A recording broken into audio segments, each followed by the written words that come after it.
Hey,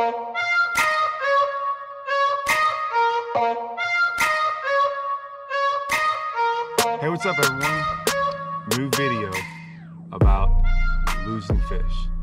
And I've made some videos like this, kind of touched on it, but I think I need to go over it one more time. And I'm gonna explain some things that I think are very important. Now this video got brought up by a guy who I grew up watching.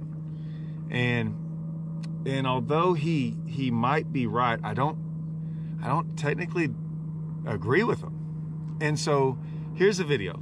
Doug Hannon, he was talking about if you take your barb off, right? If you mash your barb in, you'll catch more fish. You know what? He might be right, because I think people are doing the wrong thing. But if you have the right equipment, you don't need to do that. Let me explain.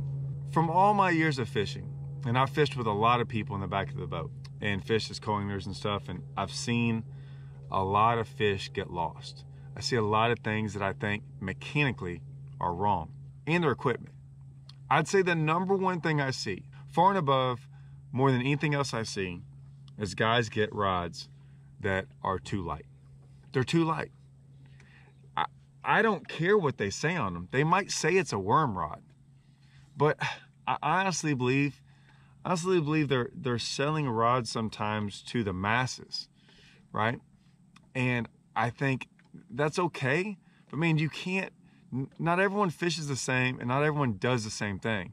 So you just can't get a rod that says worm rod on it. It's impossible. I've never been able to do that. It's never worked out for me. And every time I get one like that, it's usually not enough rod. And I can't tell you how many times someone's like, hey, you know, that rod right there, maybe it's too stiff. And I'm going, it's not even close. And here's why. What I see happen is that they get rods that, I'll just pick a rod, okay? Get a rod and it looks, you know, it bends, has quite a bit of tip. What I mean by that is you can watch where it bends. You see that? See how it mainly bends right here? Well, I don't really want a rod that does that. I want it to kind of bend more or less. See how the tip, this part right here, this first 6 to 8 inches, see how it doesn't bend that much? And it starts to bend more right there. Well, even if I'm worm fishing, and this is mainly worm fishing where you have to set the hook, I don't want a rod that bends that much. So going back to the video, what he said was this, is that if we mash the barb in, that barb is really there to keep baits on. It really wasn't there to keep the fish hooked.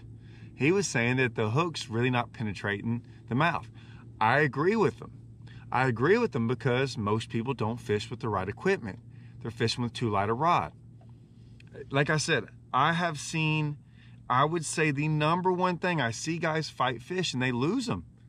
And the rod's doubled up, bent over, and when they set the hook, I just see the rod, it's bowing up. But it's bowing up not because they're putting a lot of pressure on it. It's bowing up because it's a rod that's not made to set the hook on. So yes, I agree with them on certain rods, the barb's not going to penetrate the fish's mouth. You're fishing with the wrong rod. And I've never understood it. I've never understood how, like, you can catch fish like that. You can catch fish without ever setting the hook. You can like, if the fish bites it a certain way and it gets it and barely starts hooking it, sometimes you drive the hook in the fish's mouth as you're fighting it. Well, I mean, I've gotten fish up to the boat without ever even hardly having a hook in them when I'm trying to shake them off. So just because you land a fish doesn't mean it's right. I'm always looking at it going, how do I land 95, 98% of them? Like if I set the hook on 100 fish, I shouldn't lose no more than like 5 at the most. And I think it's because of the rods I use. So I like a rod, like I said, that's gonna bend more, you know, it's gonna bend more right in the middle. Now it's only bending in the middle because it has to bend somewhere. Now I don't want a broomstick. I don't want the tip so hard that the tip doesn't go, but what I think happens is they're not driving that hook in with that rod. That rod is there to set the hook. Like, that's your first thing. If you're worm fishing, jig fishing, any of the Carolina rig, whatever it is, the rod is made to drive the hook into the fish's mouth. After that, it's just fighting. And I'm gonna make a whole nother video on people fighting fish, because I see another thing that people do all the time. And what they're doing is they're totally fighting against the rod. Like, the rod's there to fight the fish, but yet they're fighting the fish. But I'll go into that in another video. But I think the number one thing is guys aren't buying a stiff enough rod, and possibly a long enough rod. The longer rod you have, and I'm not saying you need a super long rod, but the more force you're going to be able to get into it, because when you set the hook, instantly your rod starts giving way. Okay, so even in a split second, as it starts to tighten up, your rod is bowing up to a certain point. Now at a certain point, it's going to stop. Everything is going to stop. That's when you actually get the drive. That's when you get the hook set.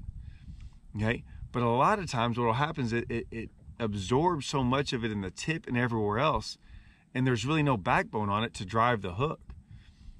If you drove it the right way, your barb's going to stick in there. It's going to go past where it needs to and hold the fish in there better. So yes, I kind of agree with them a little bit that if you did that, you would catch more fish, only because you were throwing the wrong equipment, not because it was the right thing to do. And I just think you have a lot better chance of landing fish if you have a heavier rod. Now, I know guys are going to talk about things here and there, and like I said, I look at it like this, and I've always said this. I'm not out there worried about catching 2-pounders. It's not my thing. I don't have a lot of stories of losing big fish. I catch a lot of big fish. I catch a lot because I fish with equipment and things to hook those and land those fish.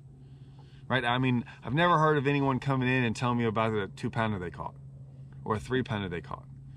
Right? I hear a lot of stories about the fish they lose. A lot. I hear a lot of big fish stories where they lose them.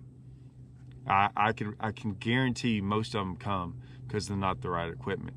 Now, I throw a little bit heavier line for that, right? You can't go super light line for that, but chances are you're worm fishing. You're throwing that worm out there, you know, unless you're throwing it in 2 foot of water crystal clear, chances are, most lakes I've been to, you can get away with 18 to 22, 25 pound test line, right? I'm gonna throw it on a heavier reel.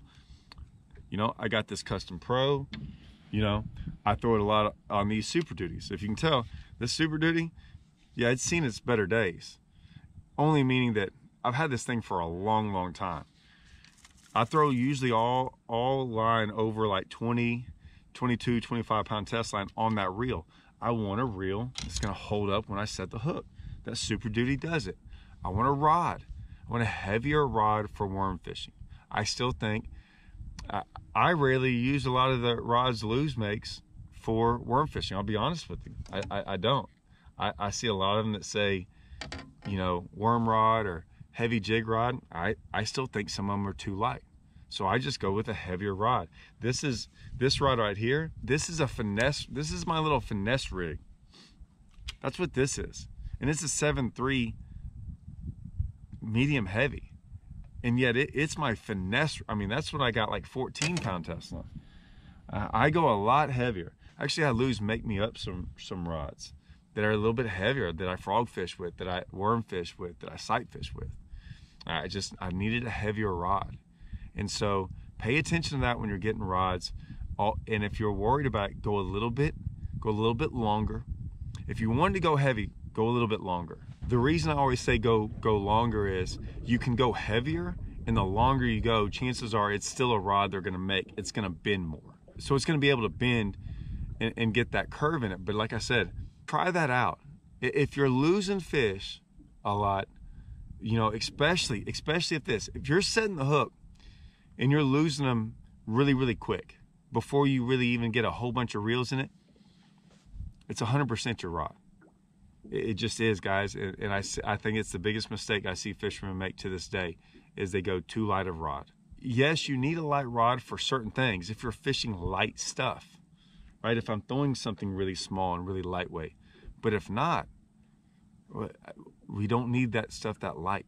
I promise you. You can adjust your drag, you can adjust your line, you can do things, but I would still get a rod that can handle it. Once you got it hooked, I mean, as long as you've got pressure on it, you're gonna land the fish. I think the biggest problem is you never get that hook drive in there. I think that's, to me, my number one thing I'm worried about. Number one is getting a hook drive. I think after that, if I got my hook drive, man, I could reel that in backwards. I could let slack in it. It wouldn't matter. The hook's in there. But I promise you, if you're losing them before it even the fish comes up, or you know, you get it at about 3 to 5 seconds and you're losing them, it's 100%. That's what it is, guys. The hook's not getting through the mouth.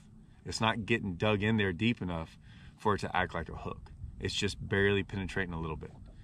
So I hope that helps, guys. All right, I'm gonna get back at it. Caught some big ones today. I want to catch me another one. All right, see y'all.